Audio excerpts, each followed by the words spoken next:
Thank you so much, Lijin, for joining us on this, platform at DawdleLive, and extremely are delighted to host you over here. And we have a set of topics which will kind of touch upon very interesting aspects of your experience. But before we go there, would like to give a formal introduction to our audience about you. Today we are hosting Lijin Thomas Abraham. He's a seasoned digital program manager and technology transformation leader with an extensive experience driving global AI, IoT, and cloud based security modernization initiatives. Lijin has led multi million dollar transformation programs at organizations like Unilever, Amazon, and Diageo, delivering measurable outcomes like cost reduction, enhanced security, and operational efficiency. He comes with deep expertise in enterprise surveillance, access control, and digital infrastructure.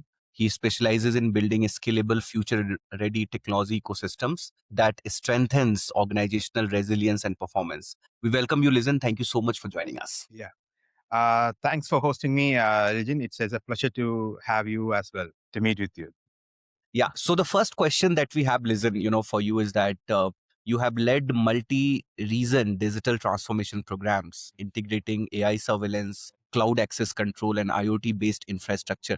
When you look back, can you share one transformation initiative where the shift from legacy system to modern digital platforms significantly improved business outcome? Yeah, absolutely. I can take the example of my recent company, Unilever, where we did a first of a kind project in Unilever for their largest technology hub in Bangalore, where we completely overhauled me and my team. Okay, I was leading from the front, but we had a full team, project team. So we completely overhauled the legacy access control and video surveillance system with a state-of-the-art AI-driven video surveillance, which was also had video analytics to improve detection accuracy, as well as cloud native, cloud-based access control system. We did it in a span of 6 months. The obvious outcome was that we were able to reduce the cost of deployment by around 25%. All right. And the number of security incidents vis-a-vis to the previous system, legacy system, were down by around 20%. All right. Yeah. And also the response times were improved by around 30 to 35%. Security incidents and response times were improved by 30 to 40%. Right. And also operator fatigue was significantly reduced because you don't need to sit in front of the monitor, the video surveillance monitor all the time to just detect something going wrong and then responding to it. The system will automatically learn from patterns of security incidents and it will alert if anything goes wrong. So they need to just have a look at the that footage, the alert, verify the alerts, and then respond to it. So that turnover time got reduced and it increased the operator efficiency much. So that's what I would say the significant outcome was. And also there was, because Unilever has a sustainability commitment to its business and also to its customers, all right, and to the general population. So on sustainability part, what we did was that you all know that we use physical access badges for entering into any site. For this system, for this access control system, we were able to shift that to mobile. So we could use mobile credentials. You can just swipe in at any reader with your mobile. If you're authorized, you can pass through. You will get access through that entrance. So that reduced the carbon footprint by around 50% for the site itself.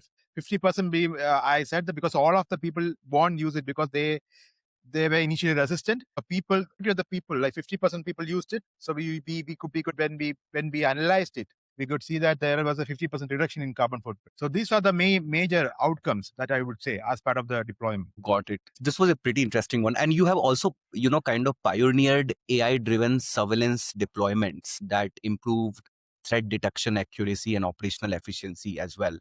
Can you share a real example where an AI-based video analytics helped kind of prevent risks or improve decision making? Yes. So we did a pilot program. I was part of a pilot program while I was in Diageo. All right. You know that during the COVID was at the height of its Yes. spread. So everywhere there was lockdown, but the businesses, especially manufacturing, continued. They didn't stop.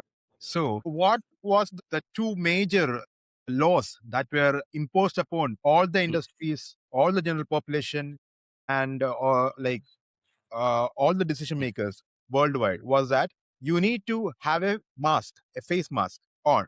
And also, you need to be at a distance of 2 meters from each other to prevent the spread, Yeah. contamination, or prevent getting infected. Mm. Right. So in supply chain factories, yes, how do you detect it? Because difficult, because you stay close to each other in a plant on the Yes. on the manufacturing lane. You stay close to each other. So how do you enforce it without something, without additional technology or without a security guard constantly monitoring it? So what we figured out was that why can't we use technology to detect who are the people who are not following these rules? All right, inside the factory as well as outside the factory, people walking, people gathering each other.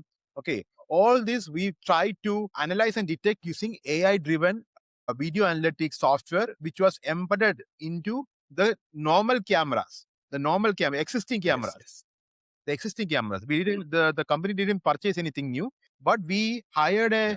a software development company, and we hosted Yes. or we installed the software on these servers, and we use the existing cameras to detect any violations and then flag it, and then train and have the security operator or security guard intervene, advise them that they have to follow. If they don't heed to the advice more than 3 times, they would be fired. Okay. Mm. So this was one of the use case that I could recall, because this is are also complying with regulation. The business has to comply with regulation. So the compliance with the regulation got increased, and also the safety and the security of the personnel inside and outside got boosted as well Mm. as part of this initiative. So that's what I would say. Yes. The one of the incredible use case. Although I was not there long enough to see the scaling of that project, but I was part of the pilot of that project where we did it in 3 factories. Got it. And see, whenever we are kind of managing digital transformation, it involves multiple reasons, vendors, internal teams, and can be very complex. Yes. So, can you describe a challenging program where alignment across stakeholders was difficult, and how did you ensure execution stayed on track while delivering results? Again, coming back to my Unilever project, this was, as I told you before, it was one of a kind project where we had to completely new system. Okay, a new Hmm. vendor, Hmm. a new OEM, everything new. And Hmm. also, I am also not familiar with the system. I don't have familiarity with the system earlier. So everyone is new, and we are going to do a project. Nobody is familiar with the Yes. system. We are going to do a project, a completely do a project worth 4 crores of rupees. So Hmm. how do you do that? All right. And the stakeholder, they are very demanding. They are demanding. They want if they were telling this, because this is a high visibility site where the VP level CXO sits there, come visits the site usually, and also Hmm. VP level Hmm. senior management people are based in this office. So this is a high visibility site. Hmm. So we can't afford any misses here. So it's a high stakes project. Yes. So, and the stakeholder during the planning stage, initially they were very hesitant to be the guinea pig for this Hmm.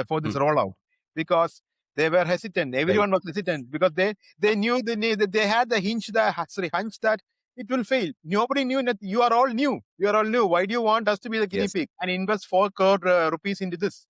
Okay, so Yes. Hmm. yeah, so it's a risk from a, like, if you also think from a business point of view, you would say it makes no sense. Yeah. I'm afraid I am going to lose my 4 crores. But we gave that trust, and we gave that assurance to them that nothing will go. The project will be done on budget, on schedule, and within the as per the scope they have defined.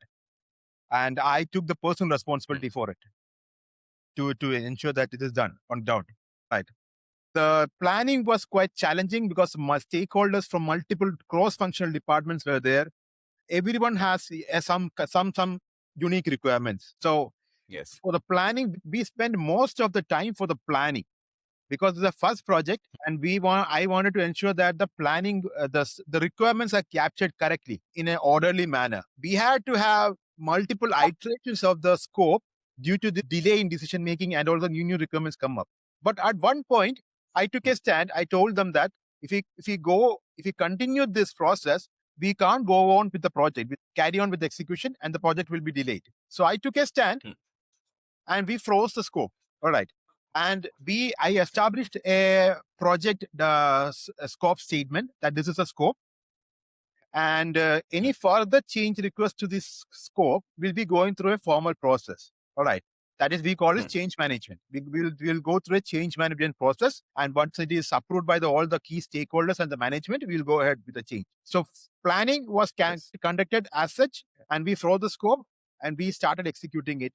The execution, there were multiple challenges because on ground, how this will go up, we were not aware. So based on my experience, I coached the vendors. Vendors are supposed to coach us, client. The client coached the vendor. Okay, how to do that? Okay, so I coached the vendor. I gave them the instructions. I formed an escalation matrix form. So I gave them the documentation, what needs to be done. All right. And then they followed. Step by step, they followed and started execution. Then challenges were there, but we nagged on, we pushed on. Wherever there were bottlenecks, I pitched in personally and tried to clear it. The good thing was that we were all like a family. Even the real estate project team, they were all behind us. So if anything was not going as planned, everyone, because I was so adamant and stubborn that the road blockers, if they needed small road blockers, I will directly escalate it to the highest level possible, the lead project manager, and he will escalate it to the VP level. So it was that high, the stakes. So I ensured that there are no road blockers in my project. So I ensured we had a smooth. We tried as much to have a smooth transition throughout the project. Yes. Fortunately, through discipline, through persistence, and through a structured methodology, we completed the project as per the client needs in time and also within the budget. So that's what I would say. Yes. So this has got, a lot of insights, because one is that, giving that trust to the team members that, this is going to work out, and finding out their motivation, what will motivate them to stay with us. Yeah. Second, you mentioned also about, kind of working with the vendors as partners rather than, a vendor. Yes. You kind of help them understand the processes. You kind of gave the processes to them rather than taking processes from them. Yes. So, yeah, I think every complex. Yeah, because nobody would undertake from a customer side. If I would randomly say one day that, okay, sir, we have a project, can you do it? Nobody is going to take it for granted. Nobody is going to, and also it is going to cost you 4 crores. Will you? Nobody is going to take it as it is for granted and going to give you the money. So it was a challenging process. Yes. Challenging process for us to give the trust and to get the budget approved. Yes. Now, related to this, since you have also led a lot of global RFP programs and vendor negotiations, can you walk us through one strategic vendor decision that had a major long-term impact on business efficiency and scalability? That also, I would say that from my Unilever experience, that's where I new things we were able to do on our own. All right, we were given the flexibility. So that's why I'm again highlighting my Unilever experience, because it was a totally kind of a roller coaster ride. But we were given the freedom, flexibility, and autonomy to do that, to transform, to modernize the security. All right, and we had the management was committed towards getting this done. So that's why I'm again taking Unilever experience. So for Unilever experience, there was a 1.5 year RFP process. We tried because we wanted to explore the market. We wanted to bring in a new product to the company, to the organization. So we started with the RFI, then we moved to RFP, then we finally vetted, and out of 3 vendors, we chose a vendor called Convergence. Earlier, we had every site globally had a different vendor for each country, each site. So it was causing us a lot of trouble in terms of cost management, in terms of efficiency, in terms of having the visibility or centrally. All these were challenging. But when we brought Convergent, it's a global company and they have a 90 to 95 presence in the world, in all major markets. So thereby, what we could achieve was that cost arbitrage. We were able to achieve cost leverage, and we were able to standardize cost. All right. And we were able to leverage their expertise because this company has been there for many decades, and they have a long history in the security industry. Yeah. And they are a well-reputed company. Okay, they have a very well strong team who knows what they're doing, and efficient team. So they on that aspect, we had the backing of a very good team, and also the management were fully accountable to the central team. Full sole accountability, central team at full accountability. So we don't need to go to every site or every country management and fight. So there was one central team who they were accountable to, and we used to liaise with them. And that central team used to pass on the message or try to handle the issues was happening in the local sites in their own formal manner in per their company policies. So we were having one channel of communication. Earlier, they were omnidirectional. This was unidirectional. So that was a long-term impact. So, and also the cost. We were able to drive down the costs drastically and put and decrease the load, the financial load on the individual sites. We tried to reduce as much as possible, because earlier it was not possible because we were not aware of what they were doing at all. There was no communication between the local sites and the central team. But since this vendor came, we had that visibility of what is going on, and we used to have regular reviews, quarterly business reviews, and also weekly business progress meetings to know what is happening and where are the roadblocks and how to handle them, how to move forward after handling all those issues. So this is what I would say uh, the long term impact that we created or we instituted in the company as part of this process. Yeah. And this kind of also kind of tells a lot about why it is important for the central team to be, kind of be a part of vendor selection. Because I think a lot of the things have been, companies also believe in decentralizing, the procurement at the, at the regional levels or something. But if it is done centrally, it also helps to kind of have the right data in place, right communication in place. Do you feel so? Yeah, absolutely, absolutely. What you need to think of the scenario that if you, like for example, if you are the owner of a company which is spread across the globe, and security is business critical for any company, no matter which business it is. All right. So what happens that, and also there is lot of risk and and business reputation involved in your business, and you can't afford to compromise that.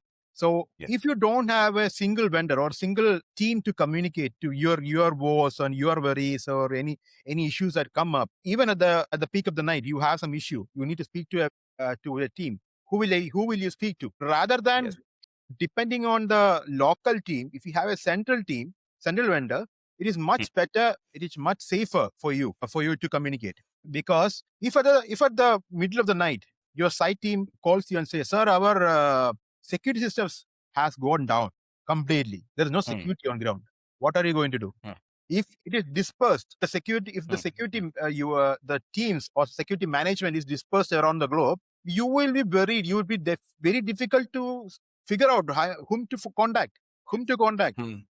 How will I find a solution to this? But in this case, you have only one channel. So you just need to dial this channel and they will handle the rest. You need to just follow up with them, ensure that it is done, because it affects their business. So they will be on top of it. Rest assured, they will be on top of it, and they will ensure that it is fixed. It gets fixed as soon as possible. And you are informed of what is happening on ground. So that is the beauty of it. Absolutely. Yeah, that's the beauty of it. And, also, based on your experience, Lijin, across all these global enterprises, big companies that you have worked in, how do you see AI, cloud, and digital identity, kind of transforming enterprise security and operational environment over the, say, next 2-3 years? And what should organization start preparing for today? So organizations anyway should be receptive to AI enabled driven security, because you can't avoid it. All right. In the coming, I would say the coming years, you would say instead of security guards, you can see security robots who can do the job of 10 people, guards. Okay, coming up, fed with all the intelligent, all the context you have, company context, that one robot can efficiently do the work of 10 guards. So your guarding can be reduced, guarding expenses can be reduced, and robots don't need a wage. You just have it, you just install them once, you just keep on maintaining them, and they will run forever. You can trust. All right. So arrival of robots, security robots, is one of the trend that is going to come up in companies. Yeah. And AI Yes. driven threat prediction. I know security is more or less, it is reactive in sense. We will see proactive Mm. security. We can see that Mm. AI driven threat prediction in the sense that threats or risks will be surfaced and notified to the relevant personnel earlier before it happens. So based on the Yes. pattern, it will automatically give you, based on the trend that is happening, it will give you that clues. Okay, what is going to happen, so that you can be prepared for it early enough, so that that Mm. threat Mm. don't get materialized. So you Yes. become proactive instead of being reactive. AI driven, Yeah. because AI is coming. Also, it will drive a change in the networks, because nowadays a network, everything is network. Every device is network. Sure. Everything. So network security is very much important. People breaching into the security Yes. networks and compromising our security systems is a big threat to every organization. So in the coming days, technology will be more Yes. advanced. AI will be more advanced. That you can truly establish a zero trust network, in the sense that no foreign device will come into your network, can access your network, unless it goes through the complete Mm. formal checks and balances, unless it goes through layers of approval process. You are in a mesh and nobody can come inside of the mesh. No device can come inside of the mesh and access your network unless you are explicitly authorized. So that is one thing I'm going to come that is Yes. going to come up in every company. So you will have a tough challenge to plug in any device to the corporate network coming in the coming days. So you won't be allowed. And even if you're doing it, there will be, I believe that due to AI, the network will be completely isolated from that threat. The corporate network will be isolated, and you will be Mm. the network teams can safely and in a time bound manner, without any risk, they can handle that threat independently from the corporate network. So that is one. Zero head trust access is coming up. Then, as I told you, video analytics is going to evolve much better, much better accuracy, and also uh, reducing, like, it will be like it will help to reduce the storage of video drastically. Video storage Mm. amount. Nowadays, we are spending every company is spending a good amount of money in the storage equipment. So in the coming days, Yes. with the advancement of video analytics, I believe we can, Mm. because only the necessary video will be Yes. put forward. No, there won't be any requirement for any security operator to be in the room 24/7. Only the needed essential video, which are of importance, will be forwarded to the management, like the security personnel's device or personal device, or the based on their access levels, you will get it in your Mm. personal device, handheld device, and you just need to act upon it. So the storage requirements will be drastically down. All right. And most of maybe storage will be done in the cloud also, not like a very secure cloud environment. It will be hosted on the cloud.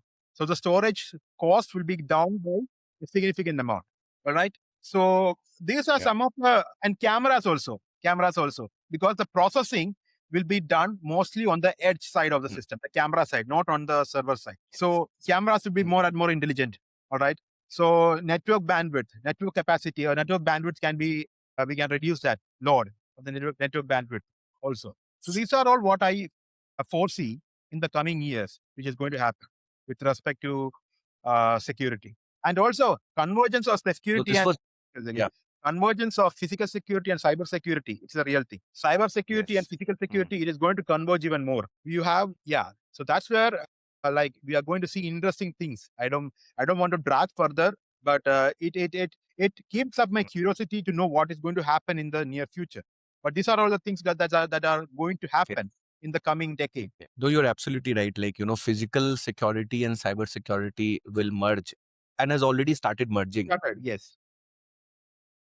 But we see a lot of these IoT devices and all that, they have very poor security in place. That So will change. That will that change in the is a coming years. challenge. That will change in the coming years. That's what, as the technology evolves, and the processes Yeah. gets more mature, so all things will Mm. be sorted out one by one. See, I would say that we are in the nascent stages of AI, very early Yes. stages of AI. So only time will tell what is the real capability, whether it will overtake humans or not. That's what we need to see. Yeah. So it can go up to that level. There is huge potential in physical security for the application of AI. Great, Lijin. Thank you so much for joining us and sharing all these insights with our audience. This was a very, very interesting session, and this will add a lot of value to all the technology leaders, cybersecurity leaders, and infrastructure security leaders across the globe who will be watching this show. Yeah. Thank you so much, sir, for taking our time and sharing all these insights. Thank you very much, Rishikesh, for hosting me. It was a wonderful experience listening from you too as well. All right. And all the best. I wish you many more such people coming up in the shows. And I'm looking forward to watch those as soon as possible. Thank you so much. Welcome. Thank you.